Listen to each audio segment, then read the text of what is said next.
তাই রাজা চানসদাগর সেই লক্ষিন্দর বাসরের মধ্যে আজ মৃত অবস্থায় আছে। আর এদিকে রাজা চানসদাগর পেহুলাকে বলছে, মাগো মরে গেলে তো কেউ কোথাও বাঁচে না মা, তুমি এক কাজ করো মা, তোমার ওই মরা স্বামীকে তুমি আমার হাতে তুলে দাও, আমি আমার আত্মীয় স্বজনদের নিয়ে আর চিতায় তুলে দেব আমার প্রাণের লক্ষিন্দর কি। আচ্ছা, পেহুলা বলছি, বাবা ওগো বাবা, আমি কিছুতেই আমার প্রাণনাথকে ছেড়ে দিতে পারবো না বাবা, আমি কিছুতেই আমার প্রাণনাথকে ছেড়ে দিতে পারবো না। রাজা চানসদাগর বলছে শোনো বেহুলা, তাহলে তোমাকে আবারও পরীক্ষা দিতে হবে, আর এই পরীক্ষায় তোমাকে আর কেউ রক্ষা করতে পারবে না। আজ রাজার মুখে এই কথা শুনি আর বেহুলা কাঁদছে বেহুলা, আর কেঁদে কেঁদে কি বলছে গো, কি বলছো গো? ও আমার কে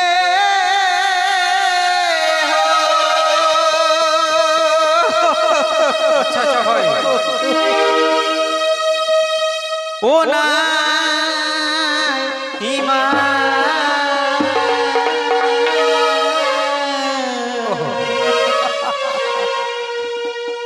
ও মায়াটি নোশো সারে গো, আজ দয়া কর ও মা জননী।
আজ রাজা চানসদাগর সন্তুষ্ট হতে পারলেন না, তখন সেই নিরাই নগরকে ডেকে বলছে,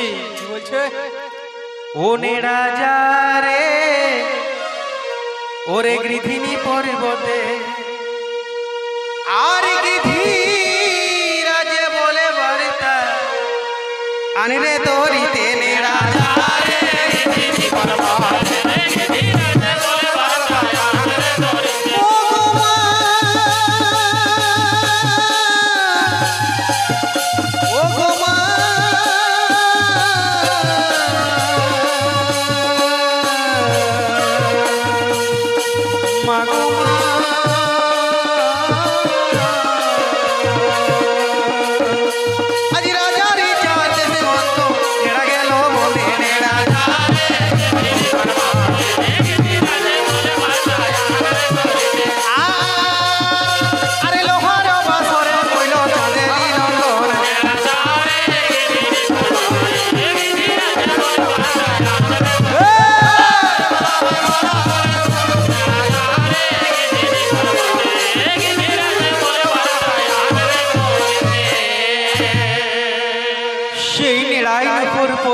গৃধিনী পর্বতে বার্তা পেয়ে সমস্ত গৃহিণী রাজ সেই গৃহিণীর দিনে আসছে সাতালি পর্বতে লোহার বাসের দিকে। এদিকে দেবী বিশ্বহরী কিন্তু আর স্থির থাকতে পারলেন না। মা আমার আজ বৃদ্ধা ব্রাহ্মণের রূপে আর পথে বসে রইলেন। যে পথে শুকুরির দল আসছে সাতারি পর্বতে লোহার বাসা ধরে। আচ্ছা, সেই না কাছে এসেছে, অমনি মা আমার আজ শুকুরিদের আটকে দিয়েছে। জিজ্ঞাসা করলেন, বলছে তোরা কোথায় যাবি বাবারা? গিধিরাজ বলছি ওগো বুড়িমা, আমাদের রাজা চাঁদ সদাগর ডেকেছে। রাজা চাঁদ সদাগরের পুত্র বধূ বেহুলা নাকি তার মৃতশালী কিছুতে দাহ করতে দিতে চাইছেন না। তাই রাজা বলেছেন যে বেহুলার গায়ের সমস্ত মাংস আমরা টুকরো টুকরো করে তুলে নেব, তাহলে বেহুলাও মরবে। আর দুইজনকে এক চিতায় তুলে রাজা চাঁদ সদাগর তাদের অন্ত্যেষ্টি ক্রিয়া সম্পাদন করবে। তাই আমরা সেখানেই চলেছি। আজ সেই ছদ্মবেশী বুড়িমা বলছে, ওরে বাছারা তোরাই যাই কো, তোরা ওই সাতারি পর্বতে গিয়ে যাই কর বাবা। তবে আমার একটি কথা শোন, তা না হলে আমি তোদের অভিশাপ দেব। আজ হয়ে গেছি রাজ বলছি, বুড়িমা বলো মা, বলো আমাদের কি করতে হবে? তখন ওই ছদ্মবেশী বুড়িমা আজ শুকুরিদের কি বলছি গো, কি বলছো গো? ও তোরা যারে ওরে লোহার বাসো ঘরে, ও যে বেহুলা গায়ের মাংস না পূর্বী উদরে,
আজ সেই রাজা চাঁদ সদাগর আদেশ দিয়েছে, বলছে ওরে শুকুরির গোল, তোমরা বেহুলার গায়ের সমস্ত মাংস টুকরো টুকরো করে তুলে সব শেষ করে দাও। চাও আর দেরি করো না, আদেশ পাওয়া মাত্র আজ শুকুরির দল সেই বেহুলার গায়ের মাংস তুলতে শুরু করেছে। বেহুলার সরাসরি রক্তে রাঙা, লাল হয়ে উঠেছে ভূমিতল। আহা আহা, কি কষ্ট! জ্যান্ত মানুষের গায়ের চামড়া মাংস তুলে নিলে যা হয়, আজ অসহ্য যন্ত্রণা সহ্য করতে না পেরে বেহুলা কাঁদছে অজস্রে। আর কেঁদে কেঁদে আজ বলছে, কি বলছে গো? ও তুমি নারী হয়ে, ও নারীর বেদন জানো না মা গো।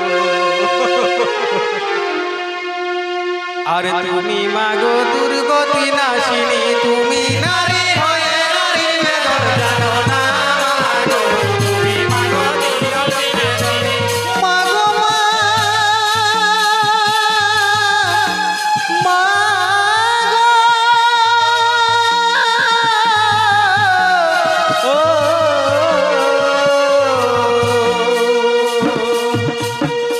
ও মা, কাঁদিতে কাঁদিতে বেহুলা বলিতে লাগিল, তুমি নারী হয়ে নারী বেদন জানো না মাগো, তুমি মাগো দুর্গতি নাশিনী।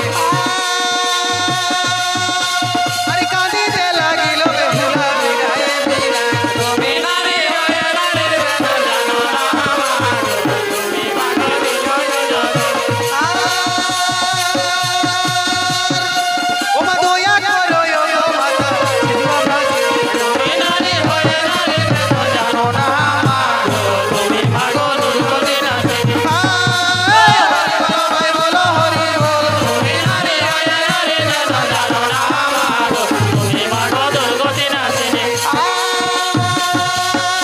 আরে কত দুঃখ দিবে মাগো ও আমি শহরি, তুমি নারী হয়ে নারী বেদন জানো না মাগো, তুমি মাগো দুর্গতি নাশিনী।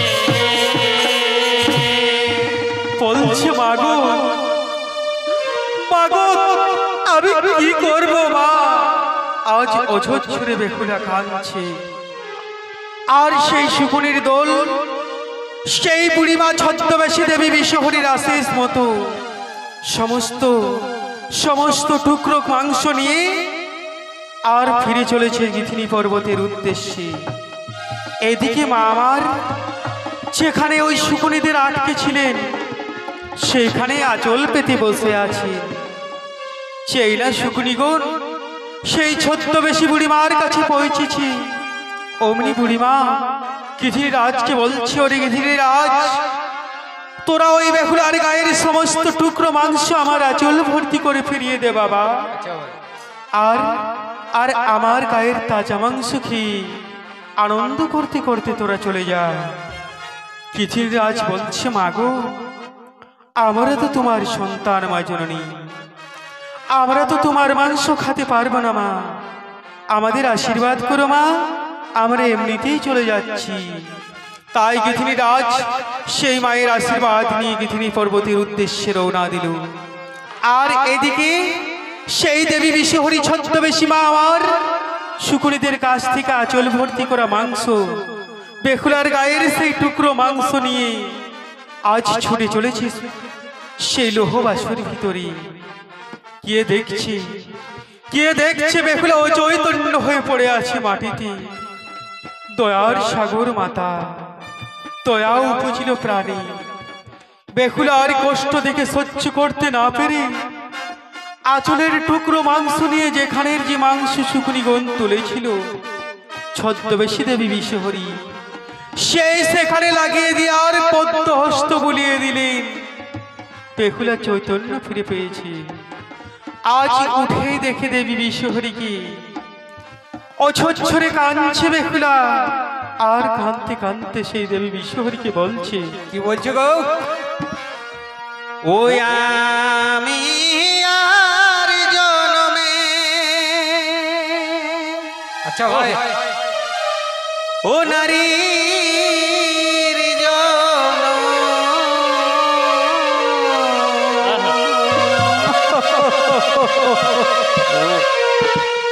নব না ও মা,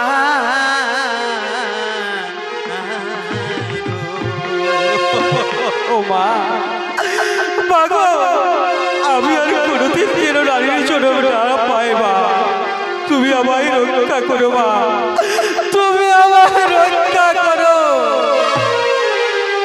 নারীর জহন বড়ই মা যাতনা,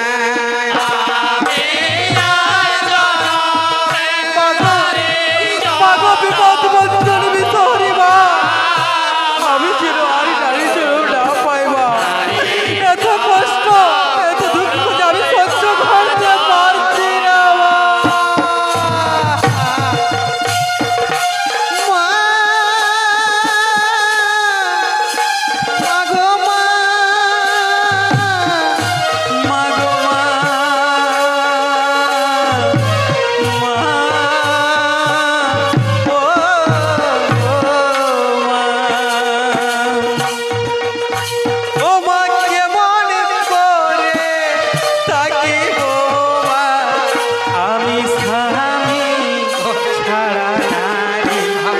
এ তো দুঃখ পারি না সহিতে।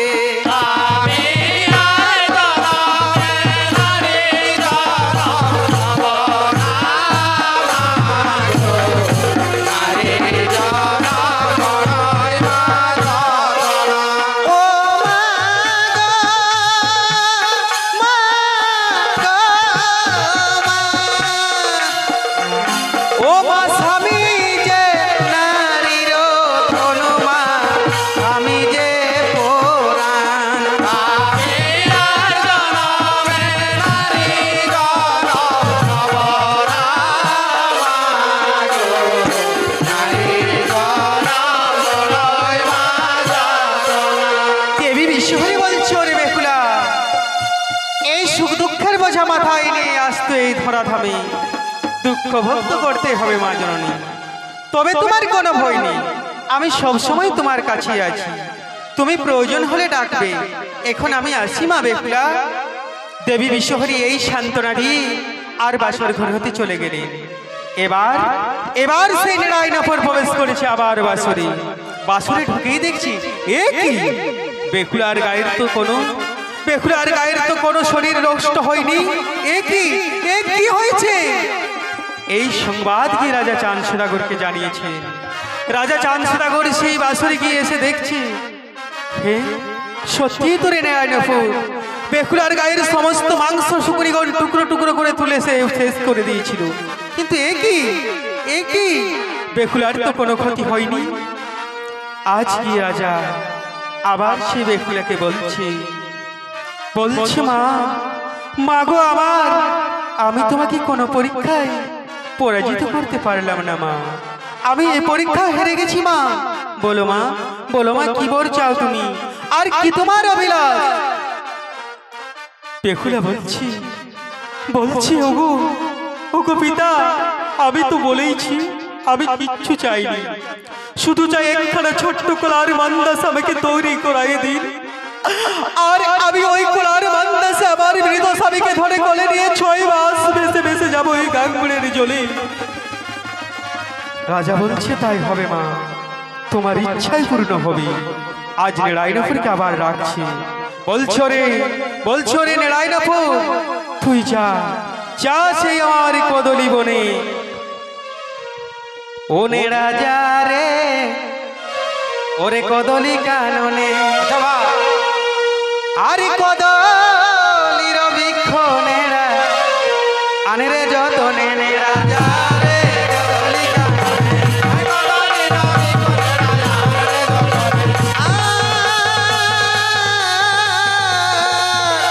আরে লোহার বাসরে মইল চাঁদেরই নন্দন,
কদলি কারণে এখানেও দেবী বিশ্বহরী এক ছলনা বিস্তার করেছিলেন। সেই কদলি কারণের সমস্ত কদলিগুলো, সমস্ত সেই কোলা গাছগুলোকে সরু সরু রেখে দিয়ে, আর রাম কদলির বৃক্ষ একটি ছিল বাগানে মোটা, সেই বৃক্ষটিকে মোটা রেখেছিলেন। ওই রাম কদলির আবার একটি বিশেষ গুণ ছিল, ওই বৃক্ষটিতে প্রতিদিন একটি করে কলা ফলত, আর সেই কলা দিয়ে রাজা চাঁদ সদাগর দেবাইদেব মহাদেবের শ্রীচরণ বন্দনা করতে। আচ্ছা সেই গাছটি নেড়া কেটে নিয়ে এসে আর রাজা চাঁদ সদাগরকে বলছে প্রভু কলার বৃক্ষ কেটে নিয়ে এসেছি, একটু মাপটা দেখে দিন, আমি এখনই তৈরি করে দেব কলার মান্দা। আজ রাজা গেছে মান্দাসের মাপ দেখাতে। কে দেখছে? একই তুই করিস রে রেড়া।